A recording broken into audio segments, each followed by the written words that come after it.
Les miracles de Satan. Avant de venir à Christ, j'allais souvent dans les églises où le message portait essentiellement sur les miracles qui accompagnent ceux qui croient, Marc 16, 17, et sur les combats spirituels.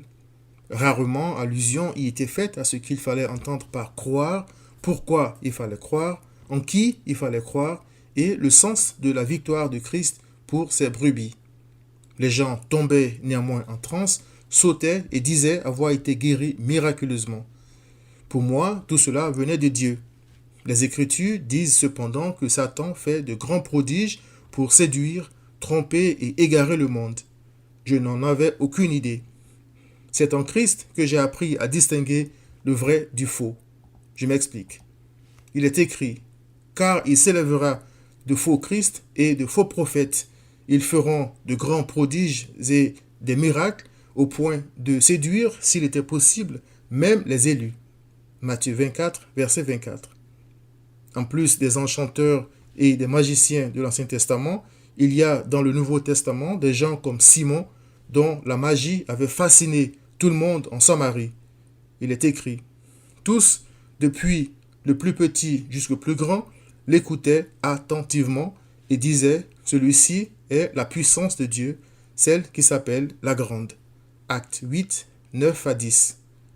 En suivant Simon, ce peuple croyait honorer Dieu.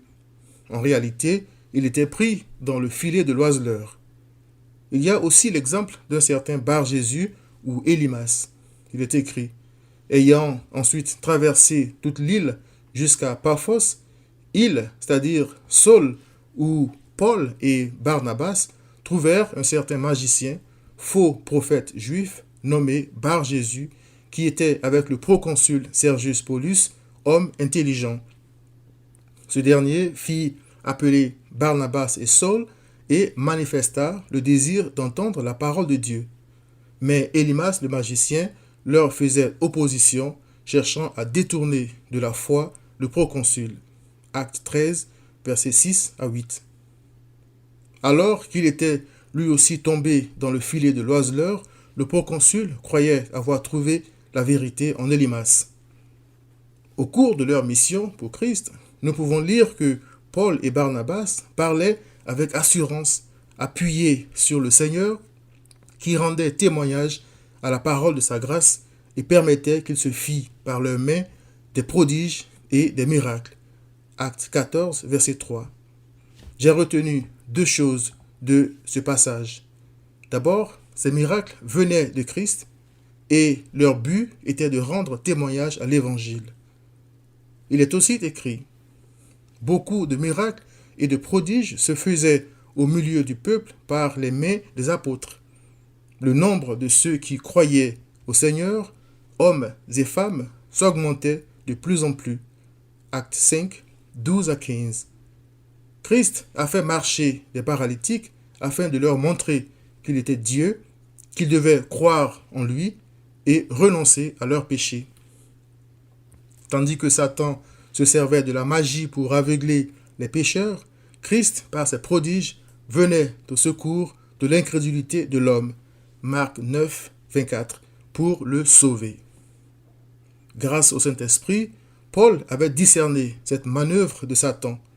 Il est écrit, Paul, rempli du Saint-Esprit, fixa les regards sur lui, c'est-à-dire Élimas, qui tentait de détourner le proconsul, et dit, homme plein de toute espèce de ruse et de fraude, fils du diable, ennemi de toute justice, ne cesseras-tu point de pervertir les voies droites du Seigneur?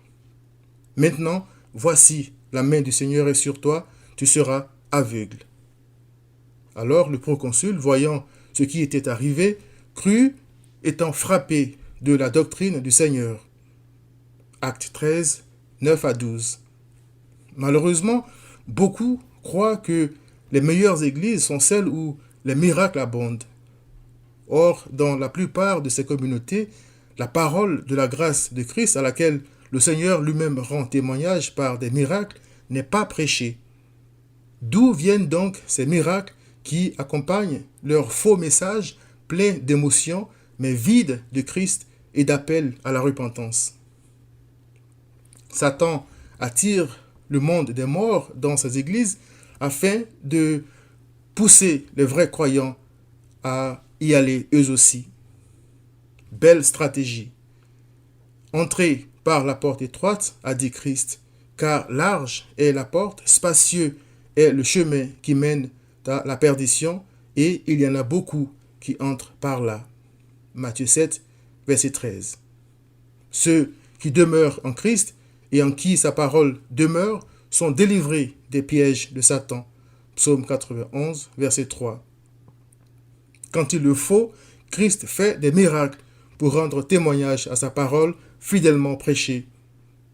Le but est toujours le même: sauver des âmes et non divertir la chair. Arrête donc de courir, repose-toi en Christ, repens-toi, viens à Christ.